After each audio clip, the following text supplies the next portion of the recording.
Olá, querido povo de Deus, sejam todos muito bem-vindos aqui ao meu canal. Hoje eu vou dar aqui uma resposta a um teólogo protestante que faz parte de um canal chamado CACP, que é um canal de apologética protestante.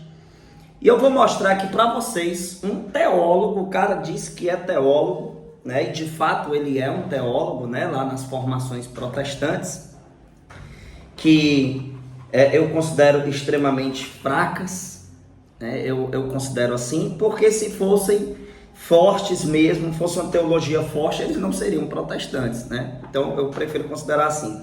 Eu não sei editar muito vídeo, gente. O meu trabalho aqui é muito simples, vocês já me acompanham há muito tempo, sabem. Eu gosto da simplicidade. Então eu vou mostrar aqui para vocês, aqui no notebook, ó, deixa eu mostrar aqui, e eu vou estar respondendo aqui o vídeo desse teólogo protestante, tá? Eu vou fazer aqui uma resposta, né, a esse teólogo protestante. Peço a vocês perdão porque não vai dar para ver muito bem aí, mas como eu não sei editar muito bem vídeos, é assim. O que importa é que vocês escutem e eu vou dando a resposta do que ele vai falando. Olha só, o vídeo... Espera aí um minutinho, não sai do vídeo, certo? Para me apresentar a vocês os meus e-books em resposta aos ataques protestantes, certo? Esse é o Verdade Inabalável 1. Vê só esse conteúdo, gente. São 4 e-books, certo? Cada um eu tô apresentando aqui. Qualquer coisa, dá um pause para você poder ver o conteúdo direitinho desse material. E-book 1, aqui, e-book 2, e-book 3 e e-book 4, certo? É esse conteúdo aqui. Qualquer coisa, fala comigo no WhatsApp e eu vou estar lá respondendo você como você adquirir esse material, beleza? Deus abençoe. Valeu. Continua aí no vídeo, hein? O vídeo é tratando sobre santo na Igreja Católica. O que diz a Bíblia, né? O tema do vídeo é esse. Vamos aqui ver como é que ele vai falar e depois eu vou dando as respostas. Veja só como é que eles começam a chegar nos católicos. Olha só, vamos lá. Graça e paz, seja bem-vindo ao nosso canal. Neste vídeo eu quero me dirigir aos meus amigos católicos para juntos fazermos uma reflexão a respeito da doutrina da comunhão dos santos. Dentro das igrejas cristãs evangélicas, a doutrina da comunhão dos santos tem a ver com as pessoas que estão vivas e as pessoas que estão mortas, as pessoas que faleceram, partiram e estão com Cristo. Um detalhe aqui, gente. Primeiro ele começa, eu quero me dirigir aqui aos irmãos católicos, então eles têm toda essa linguagem, essa abordagem, né? Essa voz mansa, muitas das vezes ali. Isso é uma estratégia muito grande deles para quando um católico, principalmente o ignorante, né, acessa um vídeo desse, já se sente à vontade. O cara tá sendo bem educado comigo, né? Deixa eu ver aqui o que é que ele vai dizer. Aí depois ele vai dizer que a questão da comunhão dos santos é relacionada às pessoas vivas e às pessoas mortas, né? Aqui eu já refuto o teólogo protestante, eu vou até ver aqui direitinho o nome dele, o teólogo protestante aqui do CACP, que ele acredita que os santos estão mortos. Como assim, senhor teólogo? O senhor não conhece a doutrina da Igreja Católica e nem muito menos a Sagrada Escritura. Sabe por quê, gente? Porque os santos da igreja, eles não estão mortos. E eu poderia aqui deixar claro isso com vários textos bíblicos, mas basta eu mostrar o que é que está escrito aqui em João capítulo 6, do versículo 47 em seguintes. Vai dizer assim: em verdade vos digo, quem crê em mim tem a vida eterna. Eu sou o pão da vida. Vossos pais no deserto comeram o maná e morreram. Este é o pão que desceu do céu, para que não morra todo aquele que dele comer. Eu sou o pão vivo que desceu do céu. Quem comer deste pão viverá eternamente, e o pão que eu hei de dar é a minha carne para a salvação do mundo.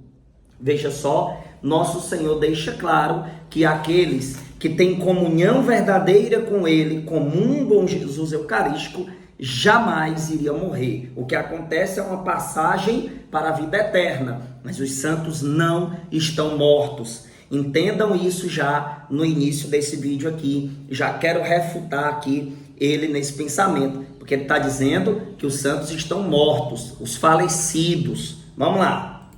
Dentro dessa perspectiva, há uma só igreja, tanto os que estão vivos aqui na terra, quanto os que partiram e estão no céu, fazem parte do corpo de Cristo, dessa coinonia através do Espírito Santo. Mas dentro do catolicismo, essa doutrina ela tem uma abrangência maior. Lógico que tem uma abrangência maior pelo fato de ser a igreja verdadeira. Veja só, eles mesmos reconhecem que a abrangência é maior, de fato, meu irmão. De fato, a teologia católica ela é muito mais rica do que o protestantismo. Vamos lá. Ela tem a ver com a intercessão que essas pessoas que são diante de Deus podem fazer pelas pessoas vivas que estão aqui na terra. As pessoas que estão aqui na terra, os fiéis católicos, podem rezar para essas pessoas, pedindo graça, pedindo solução para os seus problemas. E também tem a ver com o culto que os fiéis católicos prestam a esses falecidos que já partiram. Será que isso tem base bíblica? Será que realmente nós podemos orar para as pessoas que já faleceram? E elas? Será que elas podem interceder por nós? É sobre isso que eu quero falar com você, amigo católico, depois da nossa vinheta. Aí, teólogo, teologia, política, apologética, atualidade, cultura, né? O canal aqui desse teólogo protestante. Voltamos com o nosso tema. Só para esclarecer aqui a questão da intercessão dos santos, que ele falou aí sobre a comunhão dos santos, o corpo místico de Cristo, isso é bíblico. Está em 1 Coríntios, capítulo 12, a partir do versículo 12. Todas as vezes que eu falei sobre a intercessão dos santos aqui, eu expliquei a intercessão dos santos com esses textos de Romanos 12, 5, Colossenses 1, 18, que diz que Cristo é o cabeça e o corpo místico dele é constituído por nós. Nós fazemos parte do corpo místico de Cristo e esta unidade há entre o céu e a terra. Tanto é que você vê claramente que os santos não estão inconscientes, que isso é o que eles pregam, né? Você pega Gênesis 4:10, que Abel está clamando por justiça, né? Você pega, por exemplo, Apocalipse 6, do 9 ao 10, os mártires estão clamando por justiça, então eles não estão dormindo. E você vê também em Apocalipse 5:8 que os 24 anciãos pegavam as orações de todos os santos e levavam ao Cordeiro. Isso é uma intercessão, né? Isso é uma intercessão, sim. Os protestantes vão tentar dar outro significado para isso. Por quê? Porque eles não querem dar um braço a torcer. Então isso daqui mostra claramente a intercessão e eles não querem aceitar. Mas veja só o tamanho da ignorância desse cara aqui. Vamos lá. Ele vai primeiro mostrar um vídeo aqui, eu vou até dar uma passadazinha, porque ele vai mostrar um vídeo como o católico acredita referente à canonização. Mas vamos ver aqui, ó. Intercessão dos santos. Será que os santos... Professor Paulo Cristiano da Silva, é o nome dele. Pessoas vivas que estão aqui na terra, e essas pessoas podem prestar cultos e orar a essas pessoas que já faleceram? Eu quero falar com você sobre isso através de uma série de vídeos. Porém, no vídeo de hoje eu quero falar sobre a perspectiva da Igreja Católica a respeito de santidade, a respeito do termo santo, e o que a Bíblia nos diz a respeito do termo santo. Será que nós estamos falando da mesma coisa? Quando um católico fala sobre os seus santos, será que é o mesmo termo que a Bíblia usa? Então eu quero falar com você. Mas antes disso, eu quero que você assista rapidinho este pequeno documentário, onde vai explanar um pouquinho a perspectiva de santidade, a perspectiva de como uma pessoa pode se tornar santa dentro da Igreja Católica. Já já voltaremos. Segundo a Congregação para as Causas dos Santos, o processo de canonização é um dos processos mais democráticos da Igreja, uma vez que é completamente iniciado por recomendações da Igreja fiel à santidade da pessoa. Eu gosto de dizer que um santo tem dois eus, o eu para a imitação e o Vou eu passar para um pouquinho aqui, que essa parte é explicando a questão da canonização dos santos e etc, certo? Isso aqui o católico já sabe, mas vamos ver aqui o que é que ele diz, o professor aqui, né, protestante. E é porque é professor, viu, gente? Vamos para cá, bem aqui ele começa. Vamos lá. A gente vai refutar aqui o pensamento dele mais ainda. Vamos lá. Então você percebeu que dentro do catolicismo há um processo burocrático pelo qual o falecido passa para que ele galgue o status de santo ou de santidade. Então começa ali com servo de Deus, depois venerável, depois beato e por último, aí sim, ele ganha o status de santo dentro da Igreja Católica, que tem alguns benefícios, como por exemplo, depois que a pessoa ela é declarada santa, ela pode ter igrejas, capelas construídas em seu nome e Pera aí, o cara diz que aquela pessoa pode ter igrejas construídas em seu nome, como se a igreja fosse do santo. Soa com essa, eles vêm com essa narrativa, como se quando o católico ele constrói um templo, uma igreja, aí coloca lá igreja de São Sebastião, igreja de São Pedro. Cara, isso não quer dizer que aquela igreja é outra igreja que é de São Pedro, que é de São Sebastião, como se fosse várias igrejas. Não, a igreja é uma só, certo? E a questão dos padroeiros, a questão de homenagear os santos está na Sagrada Escritura. Quando você vê, por exemplo, aqui em Hebreus capítulo 13, versículo de número 7, vai dizer assim, olha só: lembrai-vos de vossos guias que vos pregaram a palavra de Deus, considerai como souberam encerrar a carreira e imitai-lhes a fé. Veja, aqui está dizendo que nós precisamos lembrar dos nossos guias na fé, daquelas pessoas que foram testemunhas vivas, né, da glória de Deus, do poder de Deus, do agir de Deus, e que nos ensinaram muita coisa. Quais são as ferramentas que eu tenho para lembrar de alguém? Você pode questionar isso para qualquer protestante. Querido, quais as ferramentas que você tem para lembrar de alguém?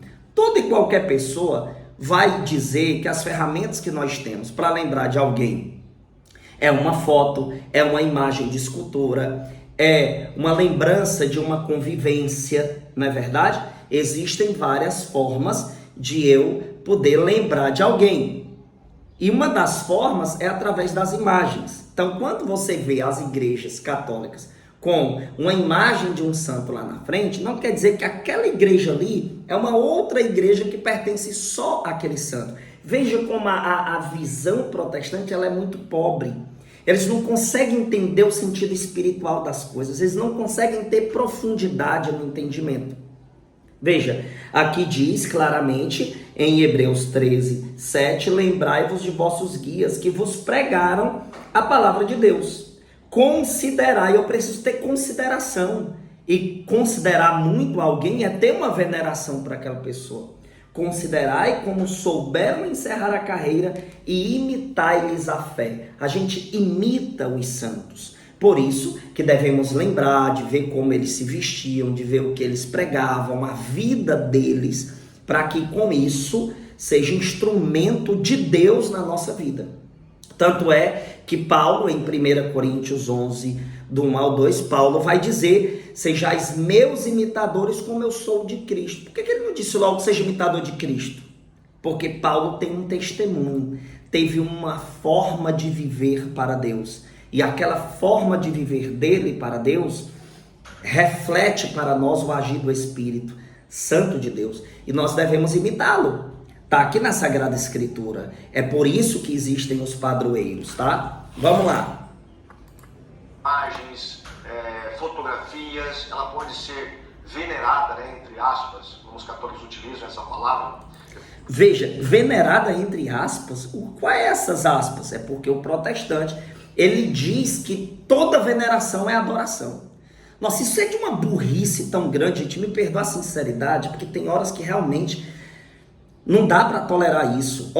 Veneração, tipo, uma adoração é uma veneração? Sim, mas nem toda veneração é adoração. Você quer uma prova disso? Mateus 19 diz o quê? Honrar pai e mãe. Quer dizer, então, que eu tenho que adorar meus pais? Não. Por quê? Adoração é uma honra? Sim, mas nem todo tipo de honra é uma adoração. Vocês conseguiram entender? O protestante não consegue entender isso. Veja, eles pegam lá o dicionário da língua portuguesa, aí tem lá veneração, 2 pontos, aí o significado. Adoração, honra, respeito. Eles esquecem que tem uma vírgula. Ou seja, a palavra veneração tem significados. Tem um tipo de veneração que é a adoração, tem um tipo de veneração que é apenas uma honra, tem um tipo de veneração que é um respeito. Ou seja, nós precisamos entender isso e explicar para o protestante, porque ele não consegue entender. Ele acha que veneração só significa adoração. Não. Lá quando diz honrar pai e mãe, está dizendo para você ter uma veneração pelo seu pai e pela sua mãe. Vamos lá.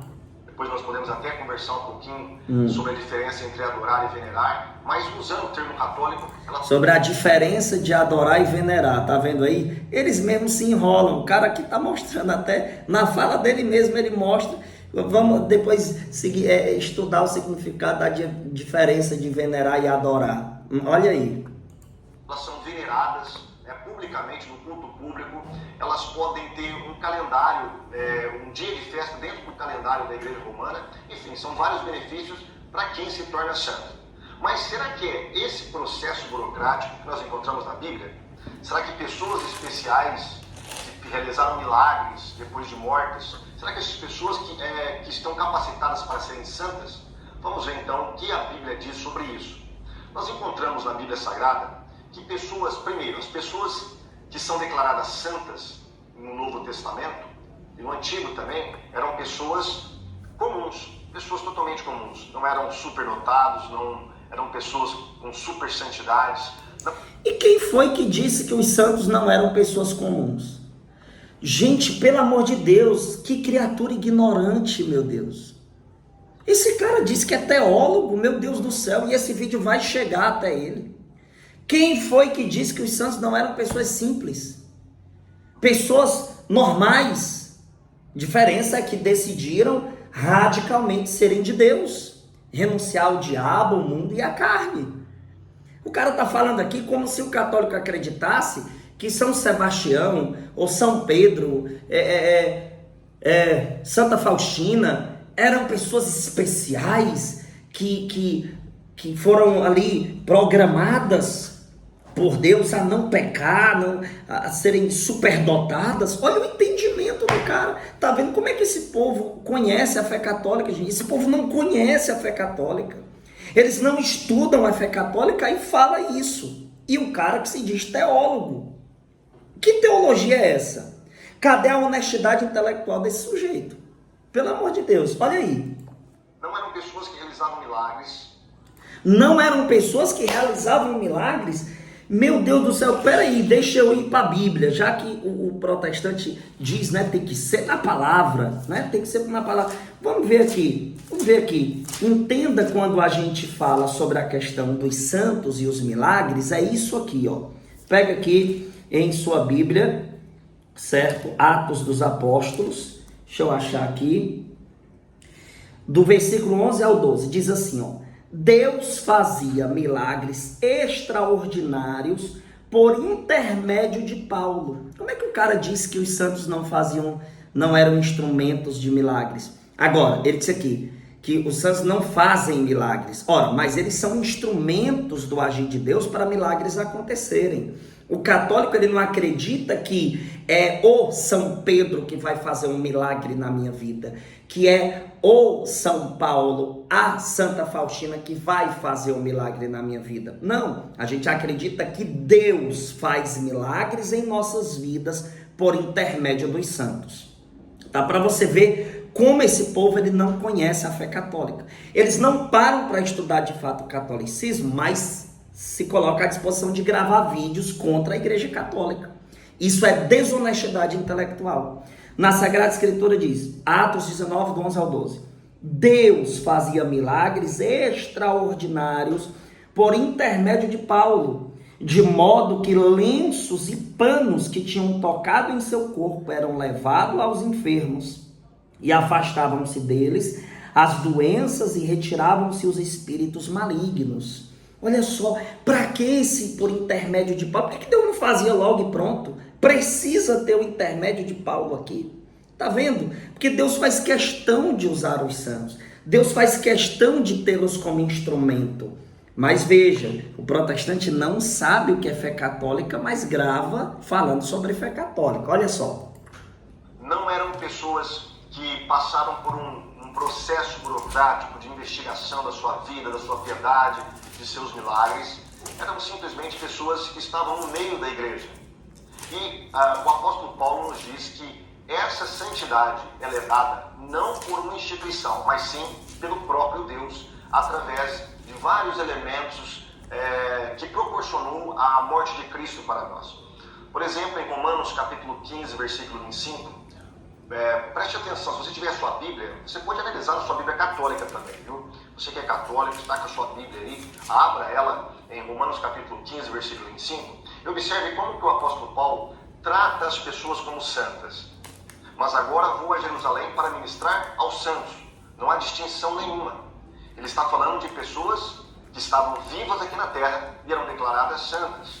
Segundo aos Coríntios, capítulo 9, versículo 1, Paulo diz assim: quanto à administração que se faz a favor dos santos, novamente ele usa a palavra santos sem nenhuma distinção. Ainda em Efésios, capítulo 4, versículo 12, Paulo diz que querendo o aperfeiçoamento dos santos para a obra do ministério. Então os santos, eles são aperfeiçoados aqui na terra, não é depois que eles morrem, que eles se... Meu Deus do céu, o cara acredita que é depois que o cara morre que a igreja faz ele santo. Olha o grau de entendimento que esse cara tem de fé católica. Olha aí, olha aqui o que é que ele diz, ó. Serão aperfeiçoados, deixa eu voltar aqui. Serão investigados. Santos, eles são aperfeiçoados aqui na terra, não é depois que eles morrem que eles serão aperfeiçoados, suas vidas serão investigadas, não. É aqui na terra que eles recebem a perfeição para a obra de Deus. Filipenses capítulo 4, versículo 21, o apóstolo Paulo diz assim: saudai a todos os santos em Cristo Jesus. Então, santa é aquela pessoa que está em Cristo Jesus. Pelo menos é isso que o evangelho apostólico, bíblico, neotestamentário declara a respeito das pessoas que são santas. Então nós percebemos algumas coisas aqui. Primeiro, para a pessoa se tornar santa, a pessoa ela tem que estar em comunhão com Cristo. A pessoa tem que estar viva, porque todas essas pessoas que Paulo saúda aqui, ou manda saudações, são pessoas vivas, não é pessoas que já faleceram, que morreram, passaram por um processo burocrático. Meu amigo, você nunca vai encontrar na sua Bíblia católica ou na Bíblia evangélica pessoas declaradas santas depois que elas faleceram. Não. Gente, meu Deus do céu, olha só o que é que o cara pensa. Ele está dizendo aqui que o católico, a igreja católica, faz a pessoa se tornar santa depois que ela morre. Gente, não é isso. O que acontece é que a igreja, ela vai estudar a vida de santidade que aquela pessoa teve aqui na terra. Ela vai estudar e vai confirmar para o povo de Deus que aquela pessoa viveu a santidade.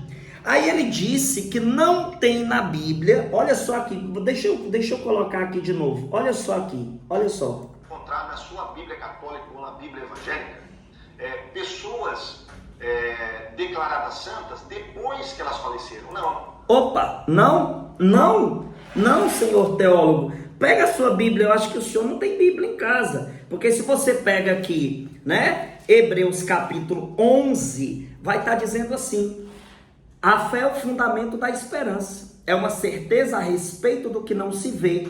Foi ela que fez a glória dos nossos antepassados. Ele disse que não tinha isso na Bíblia. Não tinha isso na Bíblia. De dizer, de reconhecer a santidade.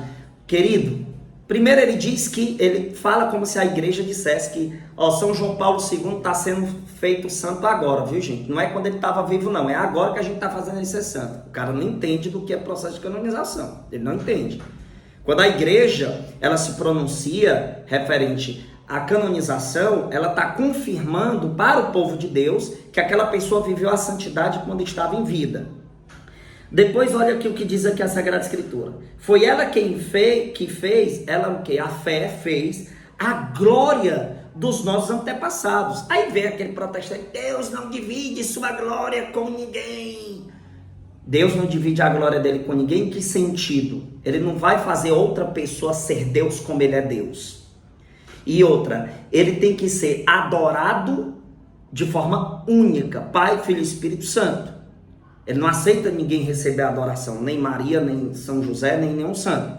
Isso aí é fato. Agora, dizer que os santos não têm glória é falta de entendimento bíblico. Pois em Hebreus 11:2 diz, foi ela que fez a glória dos nossos antepassados. Olha aí, confirmando a santidade de quem já partiu para a eternidade. O capítulo 11 inteiro é assim, olha aí. Pela fé reconhecemos que o mundo foi formado pela palavra de Deus e que as coisas visíveis se originaram do invisível. Aí começa, olha só, pela fé Abel ofereceu a Deus um sacrifício bem superior ao de Caim e mereceu ser chamado justo,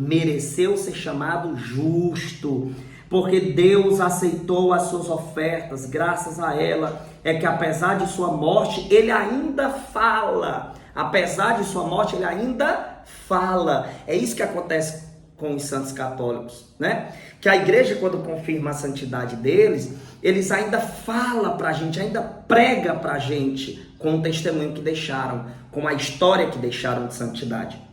Aí o capítulo inteiro vai falando, gente, ó, pela fé Enoque foi arrebatado sem ter conhecido a morte. Aí começa, ora, sem a fé é impossível agradar a Deus, e mais na frente vai citando outros nomes. Foi pela fé que Abraão, obedecendo ao apelo divino, tá vendo? Então veja, esse povo já tinha partido para a eternidade. E aqui sendo confirmada a vida de santidade que eles tiveram. Mas o cara não entende de fé católica e fala isso. Olha só. Elas são santas depois que faleceram porque já eram santas aqui na terra. É isso que o católico acredita, que eles já eram santos aqui na terra. Não é que a gente está fazendo ele ser santo agora, depois de morto. Não, eles já eram santos, só que a igreja confirma para o povo de Deus que aquela pessoa de fato foi um santo em vida. Então nós não encontramos essa doutrina da intercessão dos santos, no sentido de pessoas mortas, Eu vou velocidade dentro aqui. da Bíblia Sagrada. Vamos ver mais algumas coisas aqui. Por exemplo, em 1 Coríntios capítulo 6, versículo 11, Paulo fala que nós somos santificados pelo Espírito Santo e pelo nome de Jesus. Nós que outrora andávamos como os gentios, agora nós somos separados e santificados para o serviço de Deus, para a obra de Deus, para a vida que está em Cristo Jesus. Hebreus capítulo 10, versículo 10, fala que o sacrifício de Cristo nos santifica. Então, em Efésios capítulo 1, versículo 1, nós vamos encontrar o conceito de santidade e o conceito de santos para pessoas vivas. Em 1 Coríntios capítulo 1, versículo 2, Paulo escreve... Eu quero que ele diga para mim qual capítulo e versículo diz que só pode considerar santo quem está vivo na terra. Porque eu já mostrei que os santos não estão mortos, eles estão vivos, certo? Porque o nosso Deus é um Deus dos vivos e não dos mortos. Então os santos estão vivos, tá? Aí o cara está dizendo aqui que só pode considerar santo quem está na terra. Mas peraí. Veja só aqui o que diz, né? Na Sagrada Escritura. Eu vou pegar aqui para vocês uma coisa muito interessante que vai dizer aqui em Filemon. Olha aqui. Em Filemon, no versículo 5, capítulo 1 de Filemon, versículo 5, diz: ao receber a notícia da tua caridade e da fé que tens no Senhor Jesus e para com todos os santos, veja, a fé que você tem em Jesus e nos santos. Dizer que você, protestante, tem fé em mim, tem fé no seu pastor, porque vocês dizem que fé é só em Jesus, né? Mas a Bíblia está dizendo que existe fé nos santos. Aí quer dizer que esses santos são as pessoas que estão aqui na terra, somente eles, né? Santo é separado. Olha só, ele vai dizer aqui, ó. Aos santos que estão em Corinto, ou seja, era uma igreja problemática, mas que tinha diversos santos ali. Então, nós dependemos deste versículo que santos, a palavra santo, o termo santo, é aplicado a pessoas comuns, pessoas vivas, pessoas comuns. Também pode ser aplicado a pessoas, a um grupo de pessoas, como em Atos capítulo 9, versículo 13, que fala sobre os santos de Jerusalém, ou seja, uma coletividade de santos. Então, santidade é um conceito que nós encontramos lá no Antigo Testamento, que tem a ver com separação do mundo para a obra de Deus, ou seja, separação do mundo para a obra de Deus. Correta a interpretação sobre a palavra santo. Mas veja, é a separação do mundo para a obra de Deus. Aí eu te pergunto, você que está me assistindo, se aqui em terra já tem alguém que pode receber o nome de santo, imagine quando a pessoa parte para a eternidade, que aí é a separação definitiva. A pessoa está separada do mundo de forma definitiva e eterna. O cara não consegue entender isso. Não entende de fé católica. É separado do mundo secular, se podemos usar assim uma linguagem mais moderna, mundo secular, para o serviço de Deus. A palavra hebraica para santo é kadosh no Antigo Testamento. E no Novo Testamento é agnus, ou seja, tem o mesmo conceito de santidade, separar o mundo para a obra de Deus. Mas essas pessoas que são separadas do mundo para a obra de Deus não se dá no pós-morte, se dá nessa vida aqui. É aqui que nós estamos sendo santificados, porque diz Hebreus que sem a santidade ninguém verá o Senhor. Então, Mas não se dá após a morte. Veja, ele diz isso. Mas a igreja, ela não faz uma pessoa ser santa após a morte. Ela confirma que a pessoa foi santa enquanto viveu aqui na terra e hoje é santa no reino dos céus. Veja. A santidade aqui não adianta você morrer e depois se tornar santo, depois da morte, não. Aqui é o limite. Aqui é o limite que nós decidimos. Nós vamos entregar nossa vida a Cristo, nos tornamos cristãos. Ou não. Depois que você passou o limite, a fronteira desta vida para a morte, nós não temos mais essa oportunidade. Você decide aqui agora. Então, para você amigo católico, eu deixo esse vídeo e deixo essa reflexão. Você percebeu que, segundo a Bíblia, santo é apenas aquelas pessoas que aceitaram Cristo, pessoas vivas, pessoas comuns, pessoas que estão na igreja, foram santificadas pelo Espírito Santo, pela obra de Cristo, pelo nome de Jesus, e agora fazem parte do corpo de Cristo. Dentro do conceito católico, santo é aquela pessoa que é declarada pela igreja católica santo. Não tem nada a ver com o que a Bíblia diz sobre santidade. No próximo vídeo, eu quero falar com você sobre a intercessão. Aí sim, nós vamos falar sobre a intercessão dos santos. E nós veremos se a Bíblia realmente ela permite nós orarmos a pessoas parecidas e essas pessoas, por sua vez, se elas podem realmente interceder por aquelas pessoas que estão aqui na terra, podem servir em alguma casa e por que isso acontece, tá bom? Você que está inscrito no nosso canal, se inscreva, não sei se você se inscreveu para divulgar o nosso trabalho, deixe o like, deixe o comentário se você concorda, se você não concorda também. Então vejam só como é a ignorância do protestante, né? E esse cara, teólogo, né? Eu vou começar uma série de vídeos respondendo aí o CACP, que são os protestantes. E aqui no Catecismo da Igreja Católica, no número 955, diz: a união dos que estão na terra com os irmãos que descansam na paz de Cristo, de maneira alguma é interrompida. Pelo contrário, segundo a fé perene da Igreja, se vê fortalecida pela comunicação dos bens espirituais. Os protestantes não entendem sobre fé católica e eles acham que a Igreja faz a pessoa ser santa depois da morte. E não é isso. Acabei de refutar aí mais um protestante. Gente, eu estou precisando de vocês para continuar fazendo isso daqui, ó.